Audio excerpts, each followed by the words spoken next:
Good morning, everyone. It is 7 a.m. on this Wednesday, January 8th, and I'm Errol Barnett. We begin with breaking news. Tens of thousands of people around Los Angeles right now have been ordered to evacuate as firefighters grapple with this out-of-control wildfires. We have footage from just a few moments ago coming into us from Los Angeles, and it shows some of the early devastation as houses and businesses burn at this moment. Los Angeles County Fire Department has warned that more than 10,000 homes are at risk and many more lives. There are currently 3 wildfires burning around LA, the largest being the Palisades fire, which has grown to nearly 3,000 acres. And at this hour, this morning, none of the fires are contained.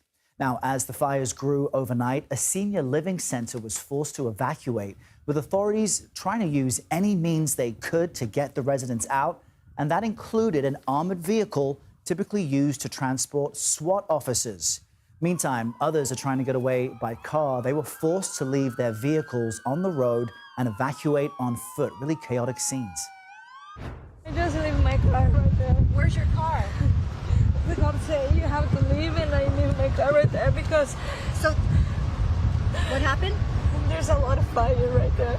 That's why the people coming. We leave the car. They said to get out of your car? Okay. Now, President Biden, who is traveling through Southern California, has offered any federal assistance needed to help tackle these fires, and a state of emergency has been declared in California. For more on this situation in Los Angeles, we're joined now by CBS News correspondent Danya Bacchus. Danya, talk to us about your situation, how you're trying to stay safe, and what's happening around you. Yeah, we are in the Pacific Palisades neighborhood of Los Angeles, where behind me you see a part of the Palisades fire. Now, I have to say, this probably does not look like much now, but we've been here since about 11 o'clock this evening, and we've seen this entire hillside burn, and we've experienced the wind gust here. Right now, we're actually experiencing the peak of the wind gust that could reach 100 miles per hour, and that has been what is really hindering firefighter efforts here, is because once those wind gusts pick up, you may see little hot spots like this. They start to flare up. Embers from these hot spots can be carried for miles, and that's when you see how quickly this fire can spread, and then you have spot fires that start as well.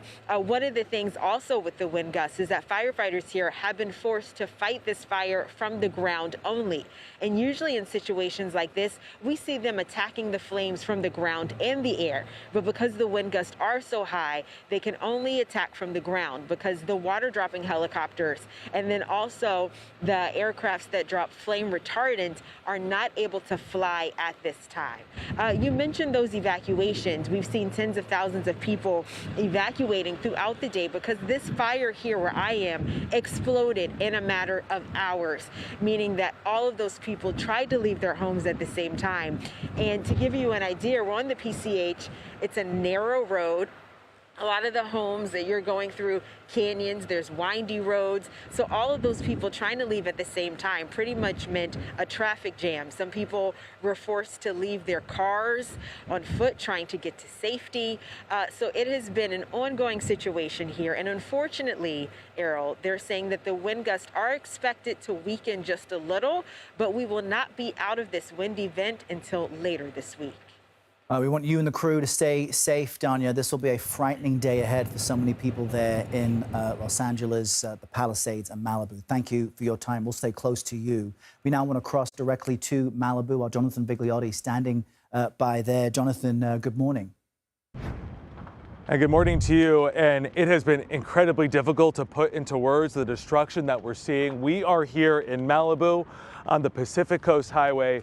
You are looking at home after home up in flames. There are more homes on fire right now than there are those still standing. You can see what the wind is doing to these flames. In some cases, we've seen them tower 50 feet into the sky, sending embers as far as a mile away, sparking new spot fires.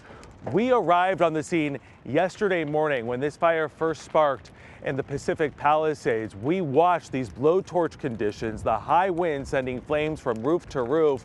In the Palisades, easily hundreds of homes that we have seen up in flames, businesses as well. The high school there significantly damaged. You've got fire crews stretched thin, difficult roads to navigate through. On top of that, emergency evacuations continuing to grow. More than 30,000 people under those mandatory evacuation orders. Yesterday, that hampered efforts. You had 100 cars on Sunset Boulevard abandoned by people who, in a state of panic, fled on foot. Fire crews hoping to get the upper hand later today with aircraft. They have been grounded overnight, but the bad news is this wind will continue to pick up for the next few hours. We're talking the possibility of wind gusts exceeding 100 miles per hour. That's the equivalent of a Category 2 hurricane ripping through this area. Jonathan, thank you for that. And we're showing you now a live look at Los Angeles. These images coming to us from Palisades High School, a number of structures already destroyed, and of course lives are at risk. So stay with us all day for coverage of the unfolding situation. These several wildfires burning in California as firefighters do what they can from the ground to contain them. We'll bring you updates throughout the day, including news conferences as soon as they begin.